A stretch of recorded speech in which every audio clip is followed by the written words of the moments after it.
Hello there, and welcome to Real Reviews. My name is Jameson Rabbit, and today I'm joined by a man whose favorite beverage is vermouth on the rocks, and his name is Mike Roth. I am the only person in the world who still likes vermouth. It used to be a very popular thing with martinis, but since World War II, everybody's like, let's not do the vermouth anymore. Just straight up vermouth. Yeah, let's do it. I'm making martinis wet again. That's my thing.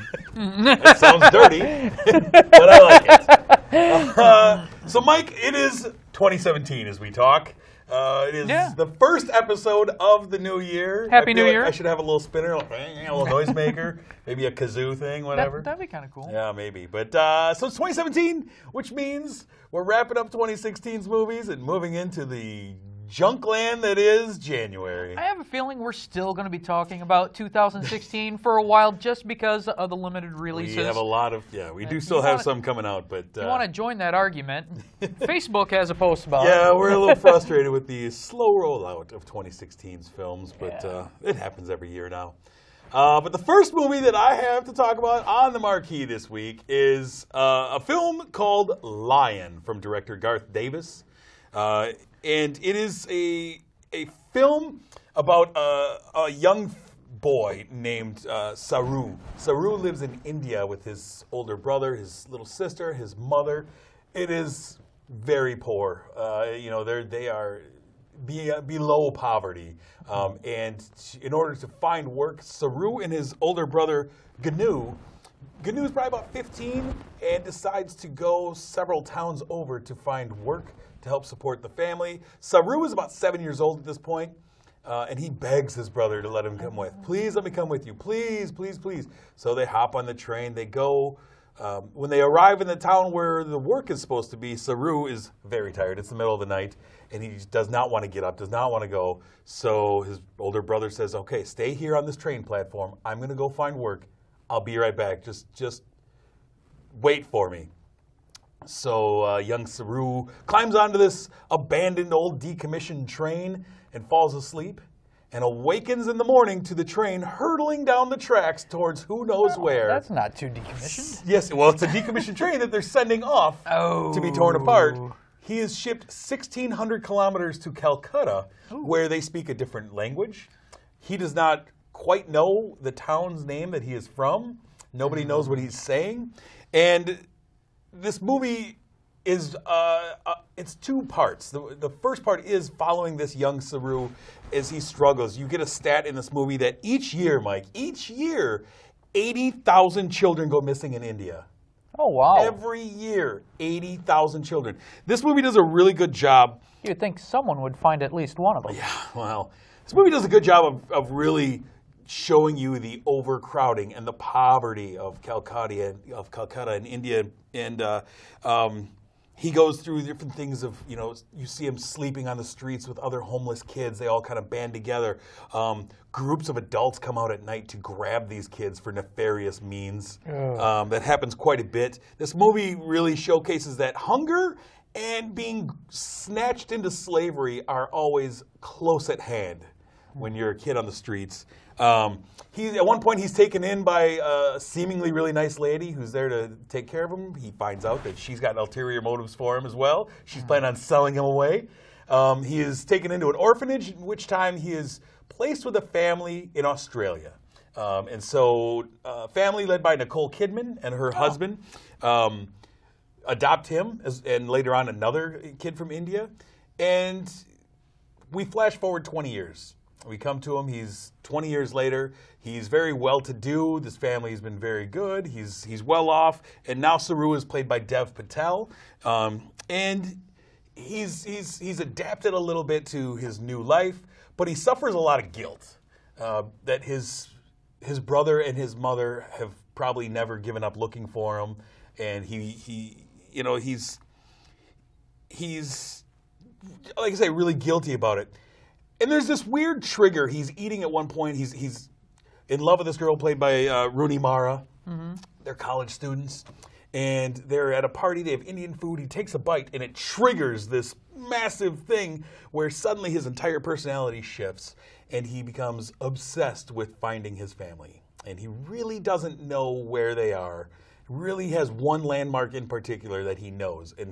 So the second half of the movie is him basically doing a lot of Google Earth searching, trying to find a water tower next to a train track that looks familiar.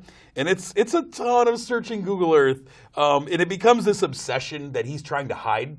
It changes his personality. He tries to hide it from his girlfriend, from his parents. He feels guilty that he is searching for his family, his original family, his real family.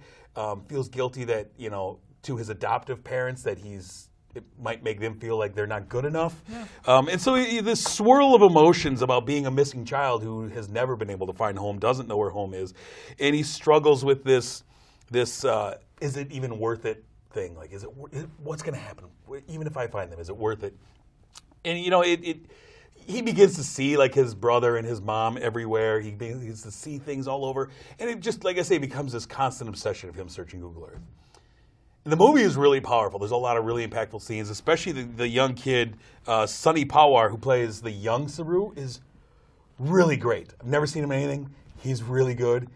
His performance, it cleaned my sinuses out a couple of times. It was really good. The second half, Dev Patel, I like him as an actor, and I like him in this role, but not as much. Like, it didn't feel like he was the same kid grown up. Yeah. It felt like he was a completely different character. And the way he turned instantly felt a little much. Like, suddenly his personality completely changed. He shunned his loved ones. Yeah.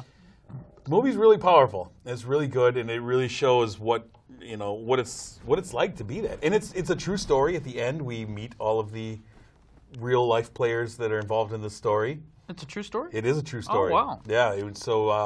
Like 60 Minutes or somebody discovered his story and went and talked to his family. And so you see them as well. It's a really, really good movie. I would assume, since so many people are missing every year in India, it's probably not that unique of a story, except for the opportunity that he was adopted and was able to go someplace else. That's a big part of it. Yeah. Yeah, because... unfortunately, a lot of those kids don't get found. It's a sobering statistic. It's actually something I hear is common with adopted people. It's they don't want to hurt their parents' feelings by seeking. Right.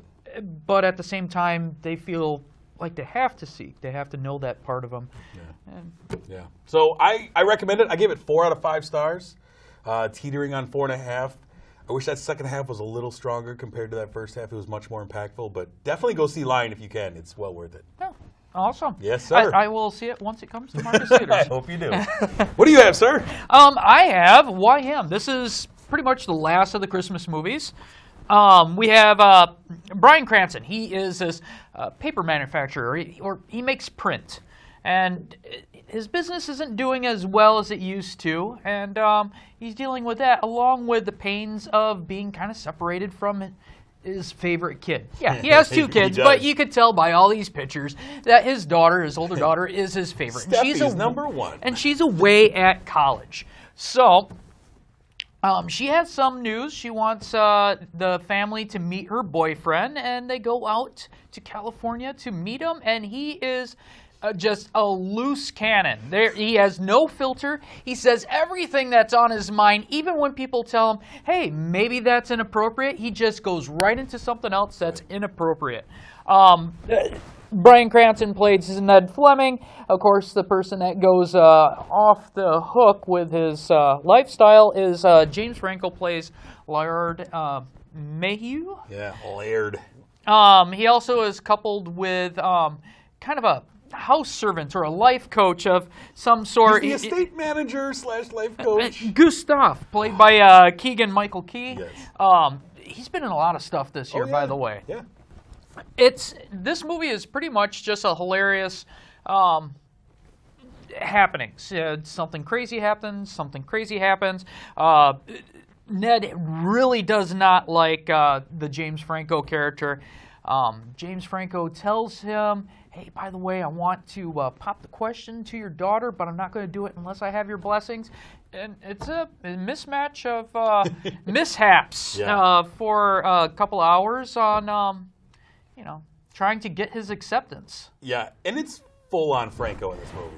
Yes, this is, I think, a big thing with this movie is because his presence is so big and central to this movie that your opinion of Franco is going to really, I think, sway how you feel about this movie. If you hate James Franco, this is Franco cranked up to 11. Yes, it is. So if that annoys you, which I completely understand, you might have issue with this. I actually did not have a problem with Franco as much as I do in his other movies.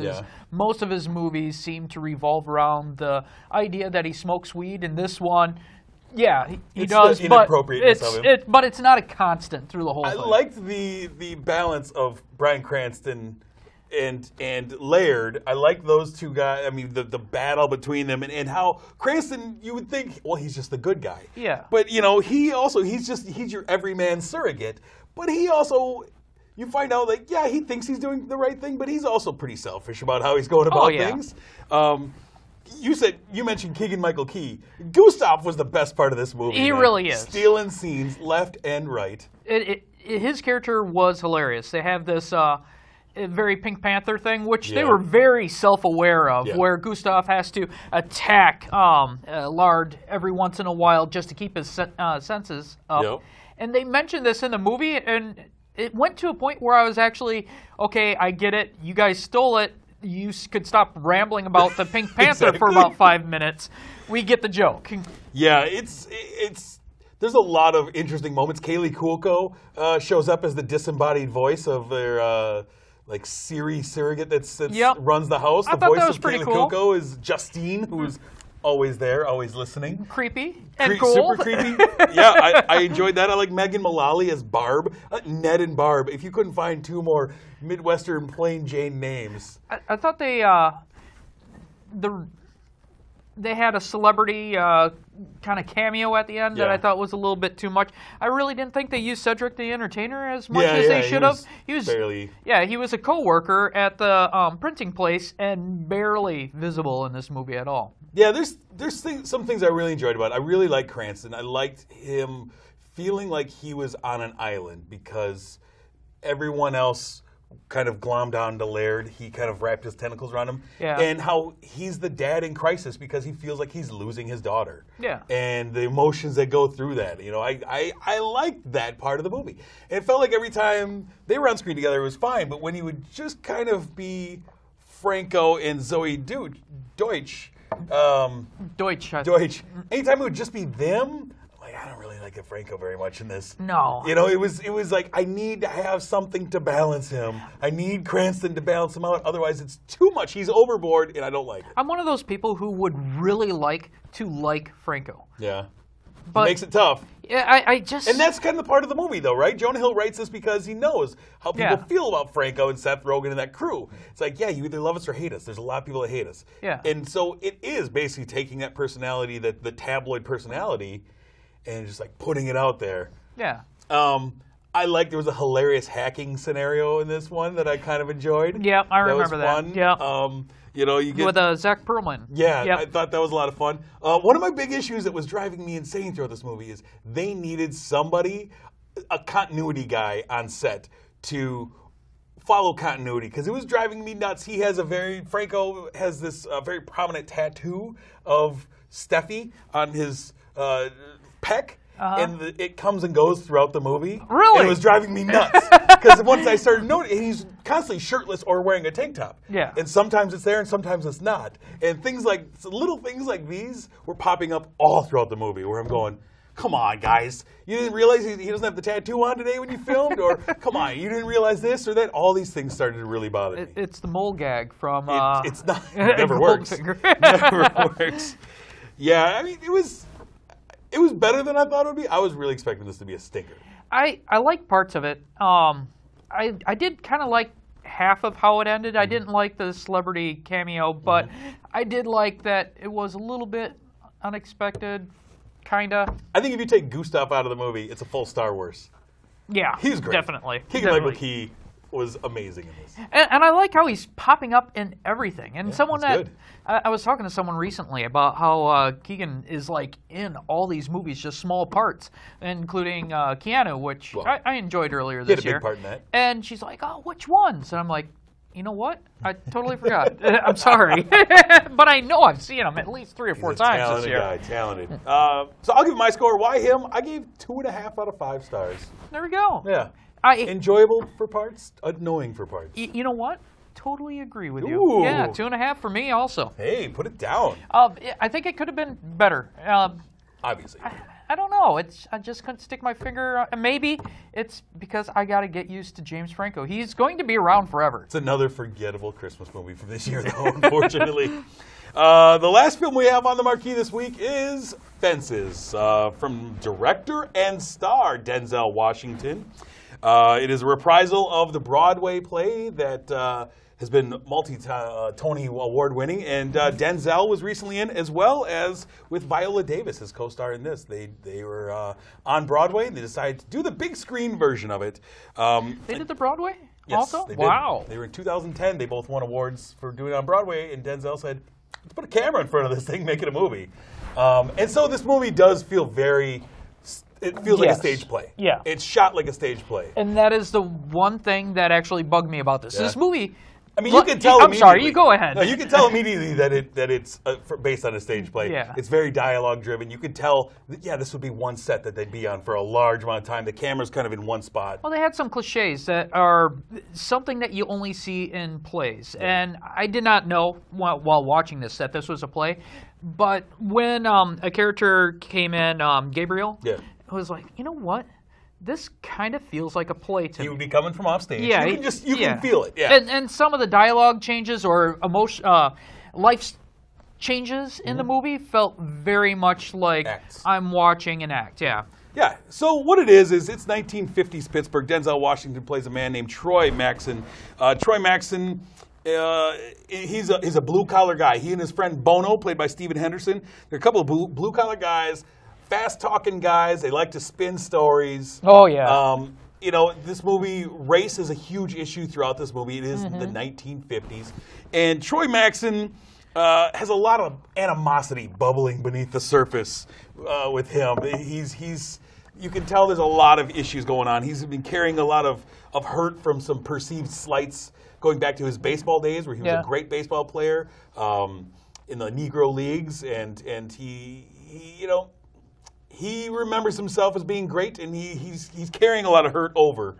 And also from how he was raised. Right. It sounds like he had a really rough childhood. And this edge and this animosity kind of define who Troy Maxson is and how he treats those around him and his family. His wife, Rose, played by Viola Davis, is kind of the strong backbone of the family, who kind of knows how to deal with Troy. She knows when to stay out of his way. She knows when to intervene and tell him, you're wrong. You need to let the boys do this. Give me your money. She is a strong part of the family. And you see throughout that Troy has a lot of anger. He's got a lot of guilt. He's got a lot of shame in him. He's got a lot of pride. I mean, there's a lot of things. And you start to find out, like you say, how he was raised, how he was treated by his father, and how he's passing that along, and how he deals with it. There's shame in how he treated his brother Gabe, played by Michael T. Williamson. Yeah. And you see this kind of mix of emotions and how he deals with his sons. He's got one son, Lyons, who he thinks is just there for a handout. He's got another son, Corey, who he is trying to steer almost to follow in his own footsteps, like squash his dreams. Yeah. Well, not his footsteps, but how he wanted his footsteps to be. Exactly. And there's the one thing I like about this story is the kind of duality of trying to get away from how you were raised and also following in your parents' footsteps, and how a lot of people struggle with that. That's a big struggle. Like, I'm going to be totally different, but you also but I want to be this, or you're almost forced into that just through personality and genes, and becoming what you didn't want to become. Yeah, it's an interesting look at it, and watching. I mean, Troy is not the good guy in this movie. No, but he is definitely an outstanding character. Yes. The way Denzel plays him was phenomenal. Yeah, like that one year we saw with Jazz. Whiplash. I got chills watching some of the scenes. Yeah. Watching Denzel go on and on. It was the first 10 minutes, I swear. No one said anything except for Denzel and watching him act, and it was phenomenal. I Viola Davis, too. The emotion that she was able to bring out. That scene that you've seen on the commercials over where she's crying. And it's emotional. I've seen it a million times in ads because we go see every single theater movie, and still it got me when I'm watching this movie. You know, it just chills. Yeah. The way this was acted was phenomenal. I also love the sets. I love how I felt like I was in a poor neighborhood back in the 1950s. The sets were overgrown. You didn't go anywhere. This is, again, meant for a play. But I felt like I got all I needed from the movie just from the detail of these sets. Yeah, I mean, Denzel directing this movie, I think he played to his strengths by letting this great screenplay really do a lot of the work for him. He didn't get really cute with what he was doing with it. So it felt like a stage play. I like how it deals with how Troy, every relationship that he has is on his terms. Yeah. You know, everyone that comes into his life has to deal with him on his terms, and he will fight for control of those relationships. When he thinks he's starting to lose a little control, he starts to really fight to get it. And you see that his fast talking, throughout the movie, loneliness becomes his kryptonite. Yeah. Where he has to have someone there to be his audience, to hear him, it empowers him when he's able to talk and be the controlling force of everything. And that was another thing that I thought was missing from this movie. There isn't much to complain from, but Stephen Henderson, he played Troy's best friend, Bono. Yeah. And they were thick. They hung out. They tell you 100 times, I've known this guy forever. I mean, that is said throughout the movie. Even before they started their work, and then they've been, up to the time we see him, I think he's been there for like 9 years, hung out after work, and then the relationship dissolved over something you really didn't know what was going to come at you. Yeah. And that was a little disheartening for me to see a relationship kind of dissolve within a sentence. Yeah. I mean, it was interesting, though, to see that kind of as he grew and as the more people dealt with him, that his bluster started to become a little more transparent to people. And people started to kind of see through him and see the more true Troy, and it wasn't always a good thing to see. And, you know, the whole movie is basically him. I mean, it's called Fences. He's trying to build a fence for the entirety of the movie. And the fence is a very real physical thing in the movie, but it's also a big metaphor of, I mean, he spends his entire life building fences around him, very slowly putting fences up around him to keep people in, he thinks. I mean, that's one of the things, right? Some fences are to keep you out, some are to keep people in. And he's building fences because he has to have control of his life. And it's not till late in the movie that he realizes that he's fenced himself in from the rest of the world. Yeah. And that his sons and Rose and everyone else, Bono, are moving on with their lives. Because you know what? My life isn't going to revolve solely around you. And you've built this fence around yourself. And now you're giving us no other option but to move on with our lives. Yeah. And Denzel was just great in this portrayal. He was phenomenal. Like I said, either fantastic acting or fantastic at putting himself into a character and being able to do improv off of that. Denzel is one of our greatest living actors right now. I mean, he is pretty phenomenal. Yeah. And the way he's able to go from, you know, a big budget action movie like The Magnificent Seven earlier this year to a big dialogue heavy movie where it's really central on you better be a good actor to pull this off or you're going to be exposed. Yeah. And he and Viola Davis were incredible in this. Incredible. I want her to win an award for this because she had me all the way. I really don't see why neither performance would be nominated for Best Actor and Best Supporting Actress. I think Viola will definitely get Best Supporting Actress nominee, and I think she'll be one of the stronger nominees for it. Looking back on 2016. Yeah. Yeah. I think it's really good. The kids were kind of interesting. I liked them.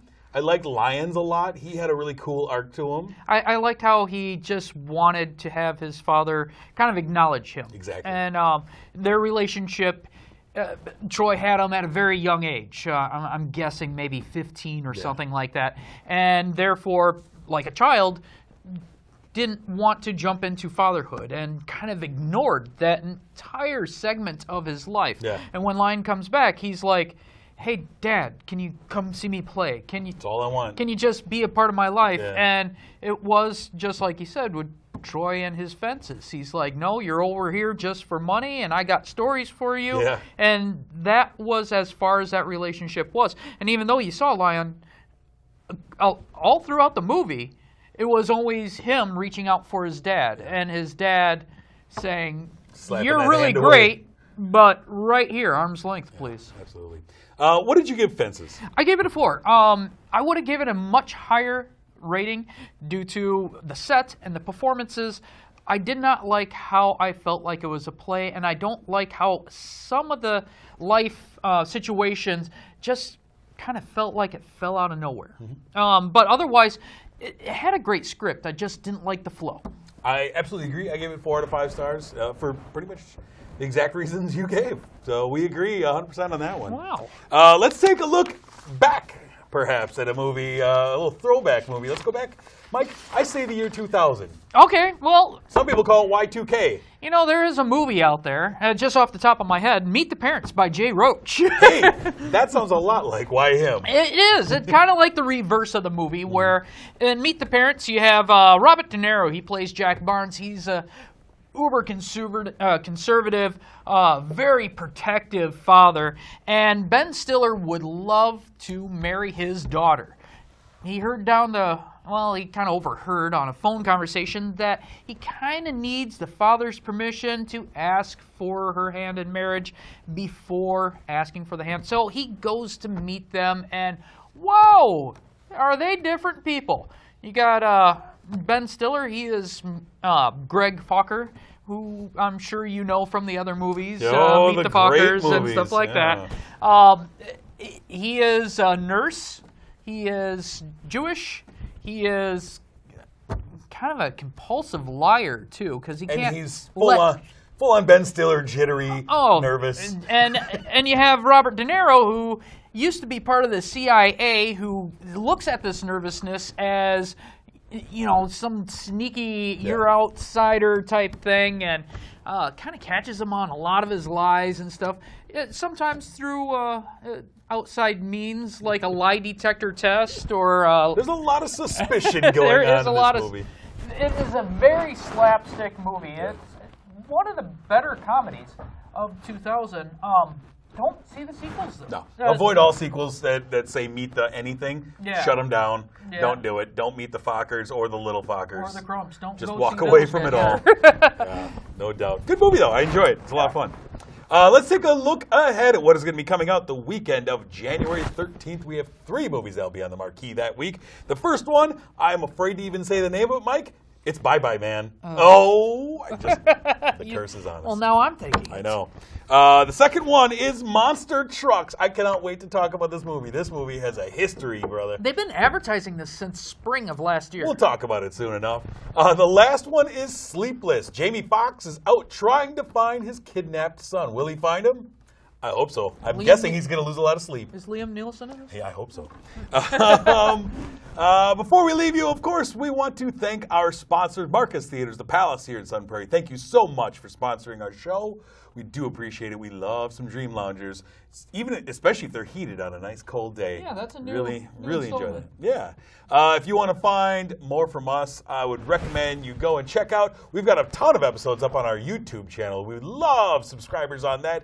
Real Reviews, KSUN, K-S-U-N. Go on there. You can find every episode, or go to sunprairiemediacenter.com. They've got all the episodes. You can find us on Facebook or Twitter at Real Reviews TV. We'll get you where you need to go.